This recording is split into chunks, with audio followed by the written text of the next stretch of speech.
The Apple iPhone 14 is coming with some epic upgrades, and I'll be sharing the details right after this.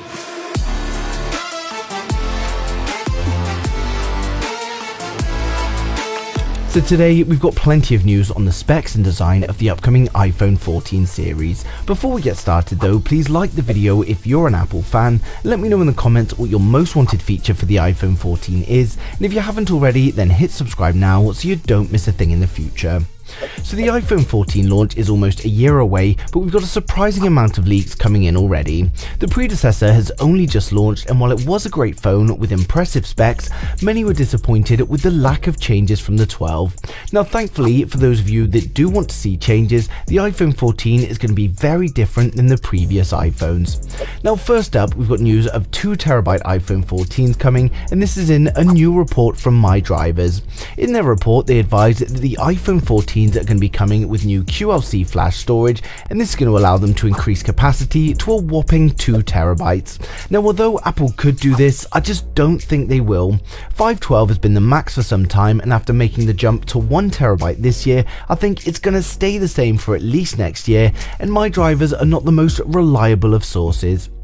When it comes to the chipset powering the device, we know Apple had reserved 3nm chipsets from TSMC to make the A16 faster and more efficient than ever. Now unfortunately, due to the current chip shortage, TSMC have pushed back their 3nm chips in order to try and clear the backlog, so the Apple A16 that's going to be powering the iPhone 14 is likely going to be a 4nm chipset. While many complained that the 13 was too similar to the 12, when it comes to the iPhone 14, we're getting a complete redesign of the iPhone.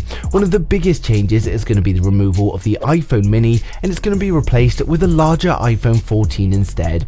There's going to be 4 models of the iPhone 14, so we'll get a 6.1-inch iPhone 14, a 6.1-inch iPhone 14 Pro, we'll get a new 6.7-inch iPhone 14 Max, and then of course we've got the 6.7-inch iPhone 14 Pro Max. The minis have not been doing well in sales, and it was a surprise to see another mini this year. The introduction of the iPhone 14 Max allows people to have a bigger phone without having to pay for all the premium specs if they don't want them. We've also got a new investors report from JP Morgan Chase, and they state that the Pro models of the iPhone 14 are going to feature a new titanium alloy for the phone frames. They've previously had a stainless steel chassis, and the upgrade to titanium means it's less prone to scratching, it's more durable in terms of bending, and this is a great move considering titanium is both stronger and lighter than steel.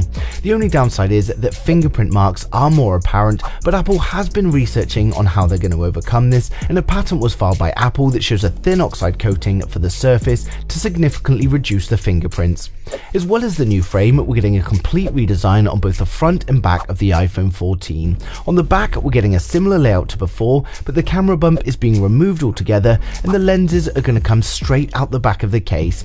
It's thought that these aren't going to protrude from the case, and that's the only real downside to the 12 and 13. The lenses poke out the back, so the phone won't sit flush on a table if it's placed on its back.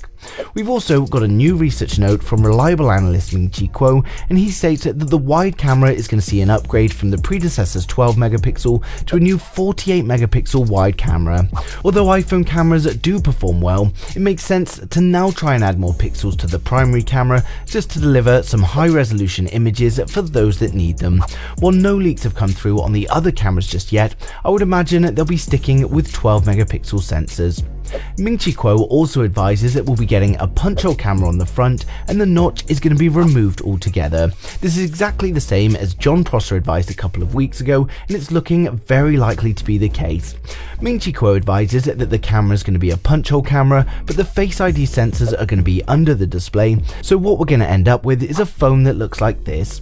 We've also got display analyst Ross Young saying the same thing, and when it comes to Ross Young's track record, he's always correct. He's a display analyst that's been very reliable so far, and he only tends to post information when he's very sure about it.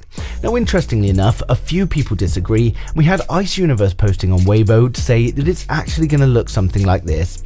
But to be honest, with Ross Young, John Prosser and Ming-Chi Kuo all saying it's a punch hole and the under display Face ID, I'd be putting my money on that. After a relatively similar release though, it's refreshing to see some big changes in the iPhone 14, and there will of course be updates in iOS 16 as well. For those of you excited for the iPhone 14 though, we're now going to run through the expected specs, design and pricing for the whole of the series. To start with, the new entry-level model is going to be the iPhone 14. With the iPhone 14, we get a 6.1-inch Super Retina OLED display. It's expected to be a 90Hz display with an 1170 by 2532 resolution, and this gives us 460 pixels per inch. On the front, we get the first punch-hole selfie camera, which is likely to be a 12-megapixel wide angle, and the Face ID sensors are going to be embedded under the display. On the rear, it's expected that they're going to stick with a dual camera setup, but it may be the first time we get a LiDAR scanner on the lower end models. The dual camera setup is going to consist of a wide angle and an ultra wide camera, and the phone is going to be powered by the new A16 Bionic, which is going to be a 4nm chipset that's both more powerful and efficient than the A15. It's going to be coming with 6GB of RAM and a choice of 128, 256 or 512 storage. The phone's going to be powered by a 3240 mAh battery with improved fast charging, likely to be something like 25 watts. It's expected to support both wireless and reverse wireless charging, and it's also expected to come with 5G, Wi-Fi 6, Bluetooth 5.2 and ultra wideband support. It will of course ship with the new iOS 16. When it comes to pricing, Apple have been keeping things relatively the same lately, so we're expecting the base model to start from $799. Now next up, we've got the iPhone 14 Pro. With the iPhone 14 Pro, we get a 6.1-inch ProMotion OLED display. It's a 120Hz LTPO display with a resolution of 1170 by 2532, which gives us 440 pixels per inch. On the front, we get another 12-megapixel wide-angle camera with Face ID sensors embedded in the display. On the rear, we get a triple camera setup consisting of a 48-megapixel wide-angle as the primary, a 12-megapixel ultra-wide and a 12-megapixel telephoto, and of course we get the additional LiDAR scanner. The phone is going to be powered by the A16 Bionic, and it's expected that it's going to come with a choice of 8GB of RAM, 128, 256, 512 and 1TB of storage. The phone's going to be powered by a 3240 mAh battery with improved fast charging, likely to be 25 watts. It's expected to support both wireless and reverse wireless charging, and it's also expected to come with 5G, Wi-Fi 6, Bluetooth 5.2 and ultra wideband support. It's going to ship with iOS 16, and the base model of the iPhone 14 Pro is expected to launch from $999. Now next up, we've got the new edition, which is the iPhone 14 Max. The iPhone 14 Max is expected to come with a 6.7-inch Super Retina OLED display. It's expected to be a 90Hz display with a resolution of 1284 by 2778. On the front, we get the 12-megapixel punch-hole selfie camera with Face ID sensors under the display, and then on the rear, we get a 12-megapixel wide angle as the primary, a 12-megapixel ultra-wide and the LiDAR scanner. The phone's going to be powered by the new A16 Bionic, and it should be coming with 6GB of RAM and a choice of 128, 256 or 512 storage. The iPhone 14 Max is going to be powered by a 4352 mAh battery, again with fast charging likely to be 25 watts. It's expected to support both wireless and reverse wireless charging, and it's also going to come with 5G, Wi-Fi 6, Bluetooth 5.2 and ultra wideband support. Of course, it's going to be shipping with iOS 16. When it comes to pricing, we expect the iPhone 14 Max to start from $899. Now finally, we've got the top end model, the iPhone 14 Pro Max. The iPhone 14 Pro Max is coming with a 6.7-inch ProMotion OLED display. We're expecting a 120Hz LTPO display with a resolution of 1284 by 2778, giving us 458 pixels per inch. On the front, we get a 12-megapixel punch-hole selfie camera with Face ID under the display, and then on the rear, it's the triple camera setup and a LiDAR scanner. The triple camera consists of a 48-megapixel wide angle, a 12-megapixel ultra-wide and a 12-megapixel telephoto.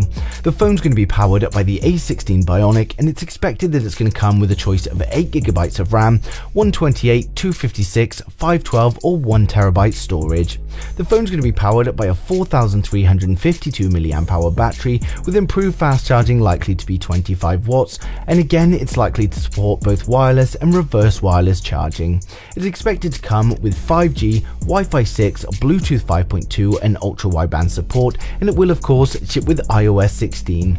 The base model of the iPhone 14 Pro Max is expected to launch from $1,099, and of course the higher storage options will cost more. So overall, the iPhone 14 is looking incredible, and it's great to finally see some drastic design changes. In terms of the hardware, they've already got a good setup going, so focusing on design is a good move. Of course, the iPhone 14 series is going to be launching in September 22, and as more and more leaks come in, I'll continue to share them as they do. As always though, I'd like to know your thoughts in the comments, so who out there is excited for the iPhone 14 series, and you're happy to see the new iPhone 14 Max? But thanks for watching the video. If you liked it, smash a thumbs up. If you didn't, hit the thumbs down twice, and I'll see you guys in the next one.